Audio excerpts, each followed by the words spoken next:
Hi, fourth year. So we were discussing about curriculum and knowledge. So we were on the question how the curriculum holistic development can be put into practice through the curriculum.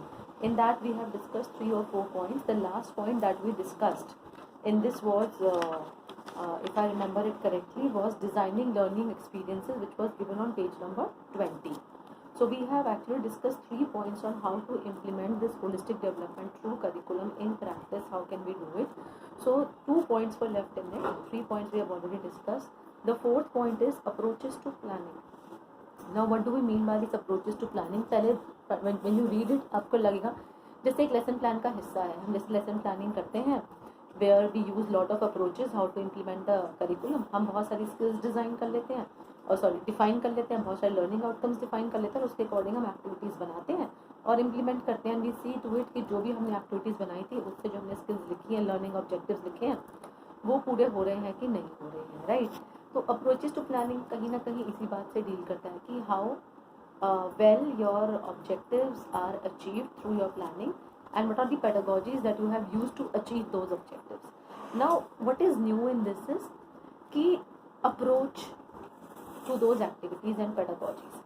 आप notice करना कि in our lesson plan also हम आपको पहले learning objectives लिखवाते हैं, उसके बाद आप एक्टिविटीज़ डिज़ाइन करते हो to achieve those objectives that you have stated. Don't you think that there is a bit of behaviourism involve in it, hidden in it? क्योंकि जो भी एक्टिविटी आप डिज़ाइन कर रहे हो उसका अल्टीमेटली एक आउटकम है, एक अल्टीमेटली एम है, एक रिजल्ट ओरिएंटेड है. तो इसको क्रिटिकली देखा गया है कि when we actually design the activities, we design it in a very behavioristic way.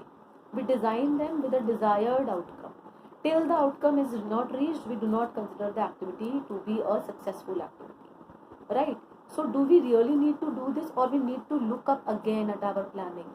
If you go to schools, you look at the planning registers of teachers also, you will find the same thing कि teachers ने activities लिखी हैं, उसके साथ उन्होंने लिखा है कि क्या स्किल्स इवॉल्व होंगी, आउटकम्स क्या होंगे, स्टैंडर्ड आउटकम्स क्या होंगे. They are all same in their planning registers. So that is a very behavioristic approach. So here this position paper actually critiques that do we need to have such approach to planning, or we need to have a flexible open-ended. That means activity में कुछ fixed outcomes ना होकर open-ended outcomes होने चाहिए. So you will underline here the first paragraph. Our educational practice, this is on page number 21 left hand side, is still based on limited lesson plans aimed at achieving measurable behaviors. According to this view, the child is akin to a creature that can be trained or a computer that can be programmed. ये पूरा paragraph आप learn करेंगे, underline करेंगे. उसके साथ में please I am dictating something, right that activities are also am और oblique outcome specific. Activities are also aim oblique outcome specific, and instructions are specific leading to a behaviorist outcome, and instructions are specific leading to a behaviorist outcome. Right?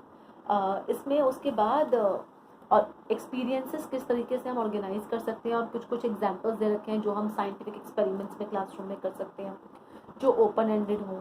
हम social studies से कुछ example दे रखे हैं कि जहाँ पर बच्चों को विजिट्स पर ले जाया जाए और ओपन एंडेड क्वेश्चंस के थ्रू उनसे बातचीत की जाए ताकि उनके मल्टीपल रिस्पॉन्सेज को रिकॉर्ड करा जा सके. तो ऐसे ऑर्गेनाइजिंग एक्सपीरियंसेस करके एक पैराग्राफ दे रखा है which you can read. It will help you to understand various examples that you can share. Right. उसके बाद दे टॉक अबाउट कि व्हाट हैपन्स कि when you actually do such practices in the school also, कि आप limited behavioural objectives देख रहे हैं और उसी से आप बच्चों को असेस करना चाहते हैं. यूजुअली प्राइवेट स्कूल में देखा जाता है कि होमवर्क भी इसी तरह से दिया जाता है. राइट. होमवर्क भी कैसा टास्क बन जाता है कि this topic, this activity was done to inculcate this kind of behaviour और एटीट्यूड इन द चिल्ड्रन. और अल्टीमेटली क्या होता है, वो होमवर्क घर में पेरेंट्स ही कर रहे होते हैं, बच्चे की तो एक्टिव एंगेजमेंट कहीं होती नहीं है. तो here on page number 22 you will find a discussion on these 2 points. You can underline the first paragraph on page number 22. Activities could enable teachers to give individualized attention to children and to make alterations in a task depending on their requirement and variations in the level of interest, जो कि नहीं होता है. हम हर एक बच्चे के interest के हिसाब से एक्टिविटी नहीं देते हैं. लास्ट पैराग्राफ में दे रखा है teachers need to understand how to plan lesson so that children are challenge to think and to try out what are they learning and not simply repeat what is told to them. A new problem is that in the name of activities and playway methods, a lot of learning is diluted by giving children things to do that are far below their capability. इसके नीचे आप लिखेंगे particularly in private school, the homework is given in this form that it ends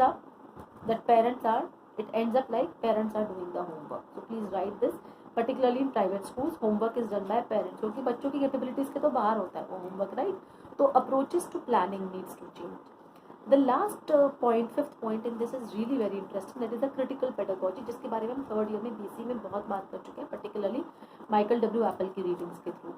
critical pedagogy का मतलब ये है कि teacher की पेडागोजी में क्रिटिकल एस्पेक्ट्स होने चाहिए, जैसे हम लोगों के बीएलएड की पेडागोजी में होते हैं. हम अपनी भाषा इस तरह से चुनाव करते हैं, हम एग्जाम्पल्स इस तरह से चुनाव करते हैं कि हमारी क्लास में डाइवर्स बच्चों का जो ग्रुप बैठा है कोई भी एक्सक्लूडेड फील ना करे, ऑल आर इंक्लूडेड.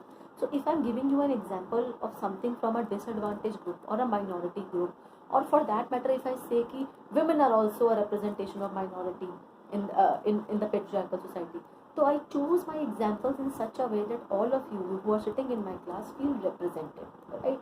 हम बीएड में सीखते आया, ये क्रिटिकल पेडागोजी का एक बहुत महत्वपूर्ण, बहुत इंपॉर्टेंट हिस्सा है, बहुत ज़्यादा इंपॉर्टेंट हिस्सा है. तो आप फर्स्ट पैराग्राफ जब पढ़ेंगे इस क्रिटिकल पेडागोजी का पेज 22 पर, तो आपको ये बातें समझ में आएंगी कि यस, क्रिटिकल पेडागोजी स्कूल में कैसे प्रमोट की जाती है. आप लोग खुद ही कहते हैं कि स्कूल में इस तरह की बातचीत कभी भी होती ही नहीं थी, हम कभी भी इस तरह का डिस्कशन स्कूल में करते ही नहीं थे जो हम अभी कॉलेज लेवल पे कर रहे हैं. सो प्लीज़ अंडरलाइन जो मैंने भी बातें बोली हैं आपको कहाँ कहाँ देखने को मिलेंगी व्हेन यू रीड दिस.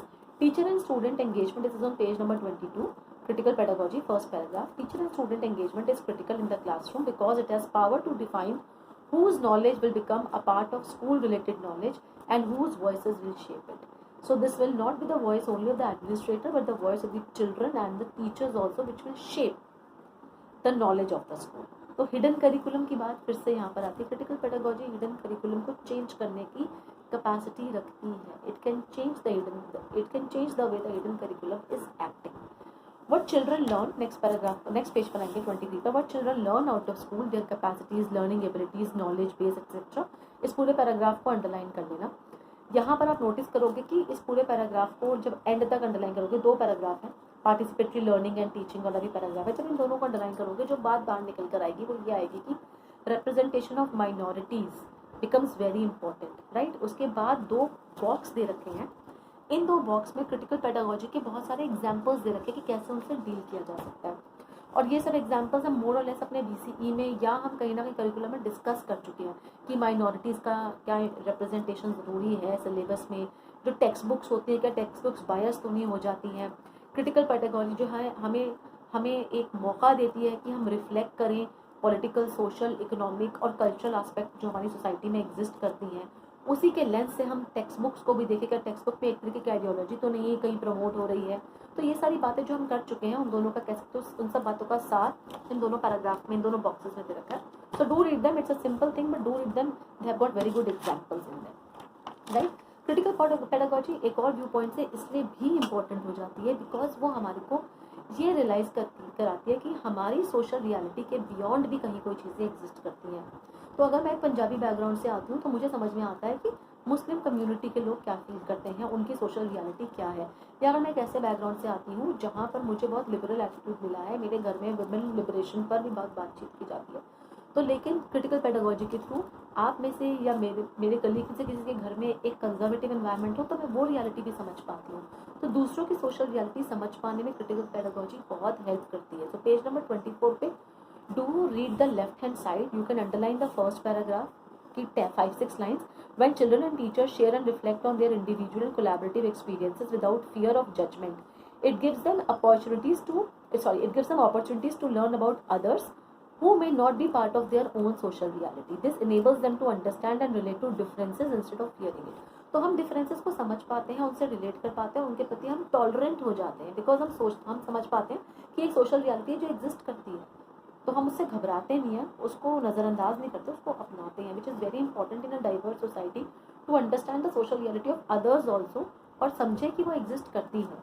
ठीक है. तो इसके बाद सेकेंड पैराग्राफ में first 5-6 lines are very important to read.